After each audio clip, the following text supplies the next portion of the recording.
বন্ধুরা, সম্পূর্ণ পর্ব দেখতে চ্যানেলটি সাবস্ক্রাইব করুন। লাজু আর অনুভবের এই সাফল্যের দিনে যখন চারদিকে খুশির জোয়ার, তখন এক গভীর রাতে হাসপাতালের ইমার্জেন্সি বিভাগে এক অদ্ভুত ফোন কল আসে। ফোনের ওপার থেকে এক নার্স ভয়ার্ত গলায় জানায়, মেন্টাল অ্যাজাইলামে থাকা বনলতার সেই পুরনো সঙ্গী যে জেল থেকে ছাড়া পেয়েছিল, সে নাকি আবারও কোনো বড়সড় দুর্ঘটনার শিকার হয়েছে। লাজু প্রথমে একটু দ্বিধায় থাকলেও তার ডাক্তারি ধর্ম তাকে আটকে রাখতে পারল না। সে অনুভবকে সাথে নিয়ে সেখানে পৌঁছল। গিয়ে দেখল সেই লোকটি গুরুতর আহত হয়ে ছটফট করছে। লাজু কোনো ঘৃণা মনে না রেখে নিজের হাতে তার ক্ষতস্থান পরিষ্কার করতে শুরু করল। অনুভবের চোখে তখন বিস্ময় আর শ্রদ্ধা। সে ভাবছিল, যে মানুষটি লাজুর কেরিয়ার ধ্বংস করতে চেয়েছিল, লাজু আজ তাকেই জীবন দান করছে। লোকটির জ্ঞান ফিরলে সে লাজুর এই মহানুভবতা দেখে ডুকরে কেঁদে উঠল আর বলল, ডক্টর লাজু, আমায় ক্ষমা করুন। আমি আপনাদের ক্ষতি করতে চেয়েছিলাম, কিন্তু আজ আপনিই আমার প্রাণ বাঁচালেন। লোকটির এই স্বীকারোক্তি ভিডিও রেকর্ড করে রাখা হল, যাতে ভবিষ্যতে আর কোনো আইনি ঝামেলা না হয়। এদিকে গ্রামে এক নতুন উৎসবের প্রস্তুতি চলছে। সুদেব এখন আর শুধু দোকানের মালিক নয়, সে গ্রামের শিক্ষিত যুবকদের নিয়ে একটি সমবায় সমিতি গড়ে তুলেছে। লাজু আর অনুভব যখন গ্রামে পৌঁছাল, তখন পুরো গ্রামবাসী তাদের ফুলের মালা দিয়ে বরণ করে নিল। অনুভবের মা এখন গ্রামেই বেশি সময় কাটান। তিনি লাজুর তৈরি হাসপাতালে ছোট বাচ্চাদের দেখাশোনা করেন।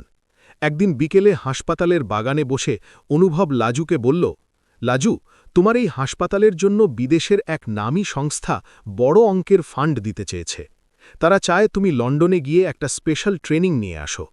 লাজু একটু দমে গিয়ে বলল, কিন্তু অনুভববাবু, আমি যদি বাইরে যাই তবে এখানকার রোগীদের কে দেখবে? অনুভব হেসে বলল, আমি আছি তো, আর সুদেব তো এখন সবটা বোঝে। তুমি নিজের দক্ষতা আরও বাড়িয়ে এসো, যাতে এদেশের গরিব মানুষেরা আরও আধুনিক চিকিৎসা পায়। লাজু অনুভবের হাত ধরে বলল, আপনি আমার জীবনের সেই ধ্রুবতারা, যা আমায় পথ হারানো থেকে বাঁচায়। কয়েক মাস পর লাজু যখন বিদেশে ট্রেনিং শেষ করে ফিরে এলো, তখন তার মেধা আর অভিজ্ঞতা কয়েক গুণ বেড়ে গেছে। সে গ্রামে ফিরে এসে এক অত্যাধুনিক অপারেশন থিয়েটার তৈরি করল, যেখানে জটিল থেকে জটিলতর অস্ত্রোপচার এখন অল্প খরচেই সম্ভব। সুদেবের সেই কাকিমা, যার চোখে এককালে বিষ ছিল, তিনি এখন লাজুর ক্লিনিকের নিয়মিত সাহায্যকারী। সুদেব একদিন লাজুকে ডেকে বলল, ওগো লাজু, তুমি তো এখন বড় ডাক্তার, তবে আমার এই হাতের তৈরি মুড়ি আর গুড় খেতে কিন্তু ভুলে যেও না। লাজু হেসে সুদেবের হাতে সেই মুড়ি খেয়ে বলল, তোমার এই ভালোবাসার স্বাদ পৃথিবীর কোনো দামি রেস্তোরাঁতেও পাওয়া যাবে না। অনুভব পাশ থেকে দাঁড়িয়ে এই দৃশ্য দেখে তৃপ্তির হাসি হাসল। সে বুঝতে পারল, জীবনের সার্থকতা শুধু বড় হওয়ার মধ্যে নয়, বরং শেকড়কে আঁকড়ে ধরে রাখার মধ্যে। গল্পের এই মোড়ে হঠাৎ অনুভবের বাবার শরীর খুব খারাপ হয়ে পড়ল। কলকাতার বড় বড় ডাক্তাররা হাল ছেড়ে দিয়েছিলেন। লাজু তখন নিজের অর্জিত সমস্ত জ্ঞান আর সাহস নিয়ে ঝাঁপিয়ে পড়ল। সে নিজে দাঁড়িয়ে থেকে তার শ্বশুরের জটিল অস্ত্রোপচার সম্পন্ন করল। কয়েক ঘণ্টা পর যখন লাজু ওটি থেকে বেরিয়ে এলো, তখন তার কপালে বিন্দু বিন্দু ঘাম আর ঠোঁটে এক বিজয়ী হাসি। অনুভব এগিয়ে এসে জিজ্ঞেস করল, লাজু, বাবা কেমন আছে? লাজু শুধু মাথা নেড়ে বলল, বাবা এখন বিপদমুক্ত। অনুভবের বাবা সুস্থ হয়ে উঠে লাজুকে বুকে টেনে নিয়ে বললেন, আজ আমি বুঝলাম কেন অনুভব তোকে পাগলের মতো ভালোবাসে। তুই শুধু ওর স্ত্রী নস, তুই এই পরিবারের প্রাণদাত্রী। অনুভবের মা গয়নার বাক্স থেকে তার পুরনো বংশপরম্পরার একটি হার বের করে লাজুর গলায় পরিয়ে দিয়ে বললেন, এই হারটি শুধু আমাদের বাড়ির লক্ষ্মী বউদের জন্যই ছিল। আজ থেকে এটি তোমার। 10 বছর পর লাজু এখন আর শুধু একজন সার্জন নয়, সে এক বিশ্ববিখ্যাত সমাজসেবী। তার এই হাসপাতালের মডেলে এখন সারা দেশে ছোট ছোট হেলথ সেন্টার তৈরি হচ্ছে। সুদেব এখন গ্রামের প্রধান। সে গ্রামের প্রতিটি ঘরে ঘরে বিদ্যুৎ আর শিক্ষার আলো পৌঁছে দিয়েছে। লাজু আর অনুভবের একটি ফুটফুটে কন্যা সন্তান হয়েছে, যার নাম রাখা হয়েছে আলেয়া।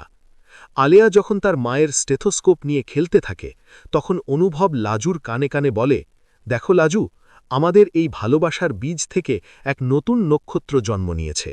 একদিন এই আলেয়াও হয়তো তোমার মতো অন্ধকার ঘুচিয়ে আলো ছড়াবে। লাজু অনুভবের কাঁধে মাথা রেখে গঙ্গার সেই পুরনো ঘাটে বসে সূর্যাস্ত দেখতে থাকল। আকাশের সেই সিঁদুরে মেঘের মাঝে লাজু যেন তার ফেলে আসা সংগ্রামের দিনগুলোর ছবি দেখতে পেল। বনলতার ঈর্ষা, সুদেবের সন্দেহ আর সমাজের গঞ্জনা পেরিয়ে আজ সে যেখানে দাঁড়িয়ে আছে তার নাম হল পরম শান্তি। জীবনের এই দীর্ঘ পাঠশালায় লাজু এটাই শিখেছে যে বিশ্বাস আর সেবার চেয়ে বড় কোনো ঔষধ পৃথিবীতে নেই।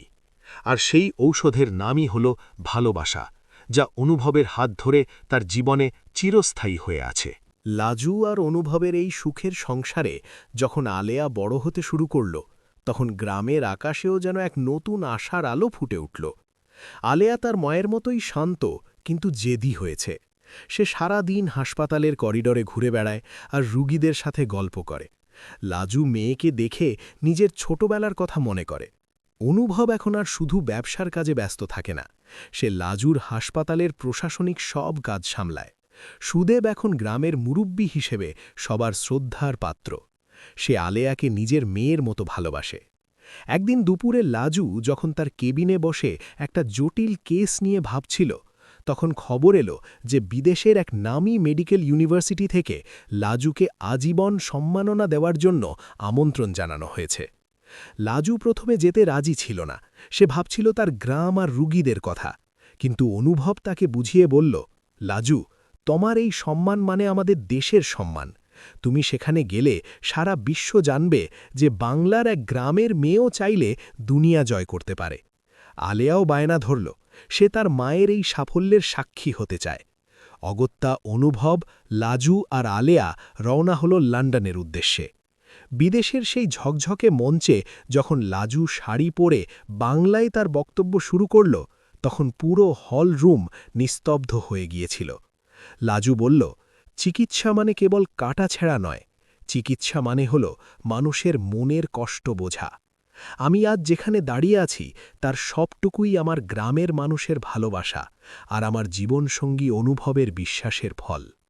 লাজুর এই সরল আর গভীর কথাগুলো শুনে বিদেশের বড় বড় ডাক্তাররা দাঁড়িয়ে তাকে অভিবাদন জানালেন। আলেয়া হাততালি দিয়ে চিৎকার করে বলল, মা, তুমিই আমার হিরো। অনুভব দূর থেকে দেখছিল আর ভাবছিল, বনলতাকে সরিয়ে লাজুকে নিজের জীবনে জড়িয়ে নেওয়াটা ছিল তার জীবনের শ্রেষ্ঠ সিদ্ধান্ত।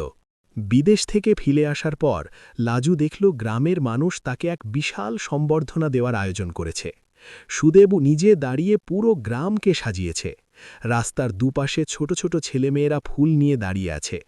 লাজু গাড়ি থেকে নামতেই গ্রামের সেই কাকিমা, যে একদিন অনেক কটু কথা বলেছিল, সে এগিয়ে এসে লাজুকে জড়িয়ে ধরল। কাকিমা বলল, মা, লাজু, তোকে একদিন কত কথা শুনিয়েছিলাম, আজ তুই আমাদের গ্রামের মুখ উজ্জ্বল করলি, আমায় ক্ষমা করে দিস। লাজু কাকিমার পা ছুঁয়ে প্রণাম করল আর বলল, কাকিমা, ওসব পুরনো কথা মনে রেখে লাভ নেই, আমি তো আপনাদেরই মেয়ে। লাজুর এই বিনয় দেখে গ্রামের মানুষের চোখে জল চলে এলো। অনুভবের মা এখন বৃদ্ধা, কিন্তু তার মনের জোর এখনও প্রবল। তিনি নাতনি আলেয়াকে নিয়ে দিনভর মেতে থাকেন।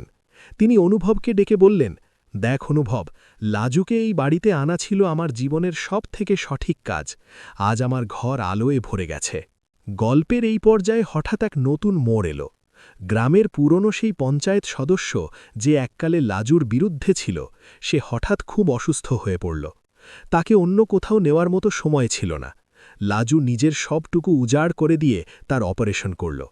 অপারেশন সাকসেসফুল হওয়ার পর সেই লোকটির ছেলে লাজুর সামনে এসে মাথা নিচু করে দাঁড়াল। সে বলল, ডক্টর লাজু, আমার বাবা আপনার অনেক ক্ষতি করতে চেয়েছিল, আর আজ আপনিই তার জীবন বাঁচালেন। আমরা আপনাদের কাছে ঋণী। লাজু শুধু হাসল আর বলল, একজন ডাক্তারের কাছে শত্রু বা মিত্র বলে কেউ নেই, আমাদের কাজ শুধু সেবা করা। এই ঘটনার পর থেকে গ্রামে আর লাজুর কোনো বিরোধী রইল না। সবাই এখন লাজুকে নিজেদের ঘরের লক্ষ্মী বলে মনে করে। আলেয়া এখন স্কুলে যেতে শুরু করেছে। সে তার ক্লাসের বন্ধুদের বলে, আমার মা একজন জাদুকর, মা হাত ছোঁয়ালেই মানুষের অসুখ সেরে যায়। অনুভব লাজুকে নিয়ে প্রায় বিকেলে গঙ্গার সেই পুরনো ভাটে যায়, যেখানে তারা তাদের জীবনের প্রথম দিকের কঠিন সময়গুলো কাটিয়েছিল। অনুভব লাজুর হাত ধরে বলল, জানো লাজু, আমার মাঝে মাঝে মনে হয় বনলতা যদি সেদিন ওসব না করত, তবে হয়তো আমি তোমার ভেতরের এই হীরাকে চিনতে পারতাম না।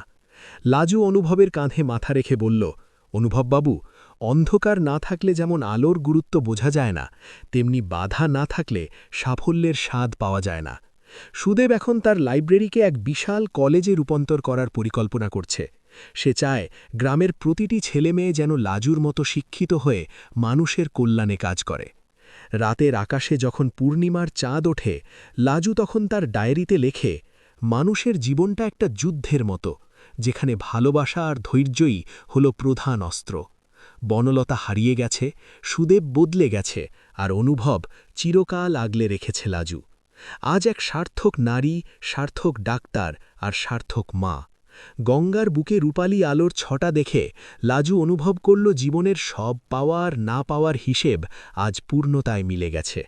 এই হাসপাতালের প্রদীপ যেন কোনোদিন না নেবে, আর প্রতিটি গ্রামের লাজুরা যেন মাথা উঁচু করে বাঁচার সাহস পায়।